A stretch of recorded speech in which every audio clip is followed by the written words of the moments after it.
এই ছেলে, এটা কি মারামারি জায়গা নাকি? মাহফিলে কি মারামারি করার জায়গা, গন্ডগোলের জায়গা? ওদেরকে এখান থেকে সরাই দেন তো। এই যে বর্তমান সারা বাংলাদেশে 8টা ইসলামিক দল, এরা যে ঐক্যবদ্ধ হয়েছে ইসলামের পথিক নিয়ে, ইসলামের কোরআনের পক্ষে, যে আমাদের সামনে আসবে উচিত তো ছিল ভোটটা তারই দেওয়া। কথা কন না, কথা ঠিক কিনা? যারা ইসলামের পক্ষে আমাদের সামনে আসবে আগামীতে, উচিত তো ছিল ভোটগুলা তাকেই দেওয়া।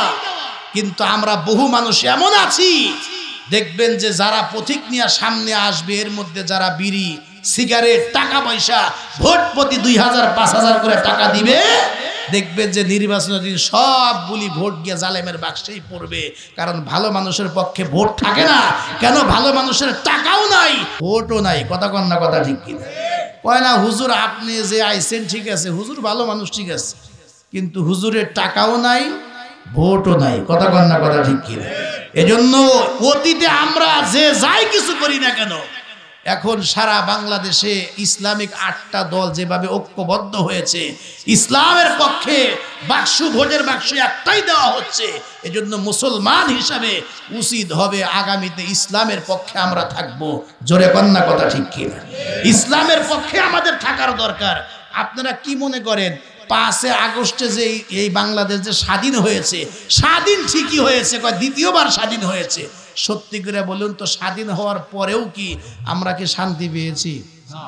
বোধগণ না, শান্তি পেয়েছি? আজকেও আমি ভোয়াপুর থেকে এক সিএনজিতে আমি বসছি, আমার ড্রাইভার ঘুমেছিল বলি নাই, তারপরে আমার মোটর সাইকেল চালায়া যাব, তারপরে শীত লাগলো। আমার দিনে একটা প্রোগ্রাম ছিল ভোয়াপুর কুতুবপুর একটা মাদ্রাসা, দিনের বেলা ওয়াজ ছিল। তা আমি এমনি সিএনজিতে চলে গিয়েছি। তো আমি আর একটা সিএনজিতে আসছি, আমি সহ আরো 5 জন এলেঙ্গাতে আসবো। হঠাৎ করে রাস্তায় আসলেই সিএনজি আটকে দিল, সবাইকে নামায়া দিল, এই গাড়ির থেকে নামেন, এই যে আঙ্গ এই গাড়িতে উঠতে হবে। তা আমি একটু সামনে আসার পরে জিজ্ঞাইলাম যে ভাই আপনাদের সমস্যা কি?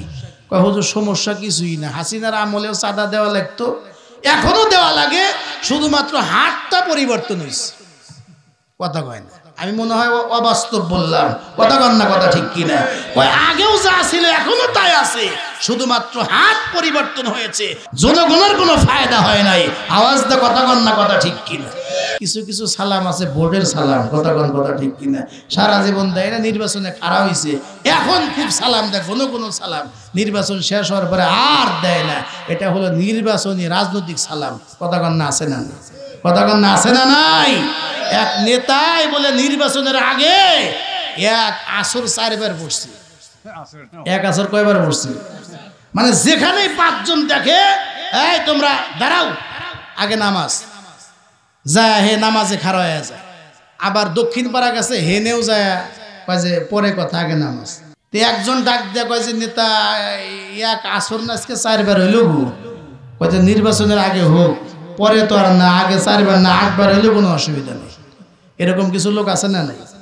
রাগ হইেন না, আমাদের মতো মৌলবী যারা আছে, আমরা একটু মাহফিলে ভোটের কথা কইলে, নির্বাচনের কথা কইলে, কোরআনের রাজনীতির কথা কইলে, বহু মানুষ বলে যে হুজুর রাজনীতি করেন না, হুজুররা হলে ধর্ম ব্যবসা করে। এরকম লোক কথা কন না, আছে না? নাই। আচ্ছা, ধর্ম ব্যবসা কারে বলে? এই যে আঙ্গু ইমাম সাহেব আমাদের হুজুর, আচ্ছা বলেন সারা বছরে তার মাথার টুপি কখনো খোলা দেখছেন? কথা কয় না। ইনি যে দাড়ি রাখছে, হঠাৎ করে রাখছে। আমরা দাড়ি রাখছি, সারা বছর রেখেছি। আমরা টুপি পরি, সবসময় পরি, আমাদের পাঞ্জাবি সবসময় থাকে। যারা সব সময় লেবাস পোশাক গ্রহণ করেছে, ইসলাম মানে, আল্লাহর হুকুম মানে, নবীর তরিকায় চলে, যারা সুন্নত মেনে চলে, এরা হঠাৎ চলে না। যারা সব সময় করে, এরা ধর্ম ব্যবসা করে না। ধর্ম ব্যবসা ওই লোকগুলা করে যারা নির্বাচন আসলেই দেখবেন পাঞ্জাবি আর টুপি, আর ঘন ঘন ওয়াজ মাহফিলের সাক্ষাৎ, আর ঘন ঘন সালাম। নির্বাচন যেই শেষ হয়ে যায়, এই লোকগুলাকে টর্চ লাইট দেওয়ার খুঁজে পাওয়া যায় না। এরাই হলো বাংলাদেশে সবচাইতে বড় ধর্ম ব্যবসায়িক। জোরে কন না, কথা ঠিক কিনা? ঘন ঘন সুবহানাল্লাহ, ঘন ঘন মাশাআল্লাহ, ঘন ঘন মারহাবা, ঘন ঘন আল্লাহু আকবার, ঘন ঘন সালাম আগেও ছিল না, নির্বাচনের পরেও থাকবে না। হঠাৎ যারা এই আমলগুলি করে পরে আর খুঁজে পাওয়া যায় না, এরাই হলো 1 নম্বরের ধর্ম ব্যবসায়ী। আর হুজুররা আমরা ধর্ম ব্যবসা করি না, আমরা এটা সারা জীবনই একভাবে আমরা চলতেছি। জোরে কন্যা কথা ঠিক কিনা? এই ছেলে, এটা কি মারামারি জায়গা নাকি? মাহফিলে কি মারামারি করার জায়গা, গন্ডগোলের জায়গা? ওদেরকে এখান থেকে সরাই দেন তো। যাও, তোমরা চলে যাও। অথবা এক গ্রুপ সরাই দেন, আর এক গ্রুপ এখানে রাখেন। মাঝখানে বড় একজন দাঁড়ান, ওদের গন্ডগোল বন্ধ করেন। আল্লাহ আমাদেরকে বোঝার আমল করার তৌফিক দান করেন, আমিন বলেন। এই শয়তানের কথাই তো বলতেছি, শয়তানের কথাই তো বলতেছি। দেখেন, যেখানে শয়তানের কথা বলতেছি এই জায়গায় এসে শয়তান খোঁচা দিচ্ছে। নাহলে মাহফিলের মধ্যে কেউ মারামারি গন্ডগোল করে, এটা তাকবীর দেওয়া যাবে কি? আল্লাহর নাম শুনলে শয়তান ভাগে, মারামারি বন্ধ হয়ে যাবে, শয়তান থাকবে না। নারায়ে তাকবীর। আল কোরআনের আলো, আল হাদিসের আলো, ইসলামের শত্রুরা আলেম ওলামা যেখানে, নারায়ে তাকবীর। শয়তান আশা করি যত দূর পর্যন্ত আওয়াজ গেছে এরিয়ার মধ্যে শয়তান থাকে না। হুজুরদেরকে জিজ্ঞাসা করেন, যখন মসজিদে আজান দেয়, আজানের আওয়াজ যত দূর পর্যন্ত যায় এই এরিয়ার মধ্যে শয়তান থাকে না। এমনকি শয়তান হাদিসে আছে পিছনের রাস্তা দিয়ে বায়ু ছাড়তে ছাড়তে ভাগে, বায়ু ছাড়তে ছাড়তে ভাগে। এই জন্য দেখবেন যখন আজান শুরু হয় ওই সময় দেখবেন কুকুর ঘেউ ঘেউ করে। আপনারা কি শুনছেন? আজান দিলে দেখবেন কুকুর ঘেউ ঘেউ করে, বিশেষ করে কালো কুকুর। কুকুরের সাথে শয়তান থাকে। যেই আজান শুরু হয় দেখবেন শয়তান কুকুরকে লাঠে ফালাইয়া দিয়ে ভাগতে থাকে, ওই সময় কুকুর ঘেউ ঘেউ ঘেউ ঘেউ করতে থাকে।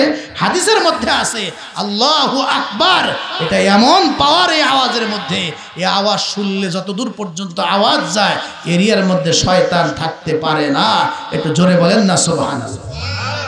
এজন্য আগামীতে ইসলামের প্রতীক নিয়ে ইসলামের পক্ষে যারাই আসবে, সেই যেই হোক না কেন, আমরা ইসলামের সাথে আছি। আওয়াজ দা কথা কন্যা কথা ঠিক কিনা? আল্লাহ পাক আমাদেরকে বোঝার তৌফিক দান করেন। জোরে বলেন না আল্লাহুম্মা আমিন।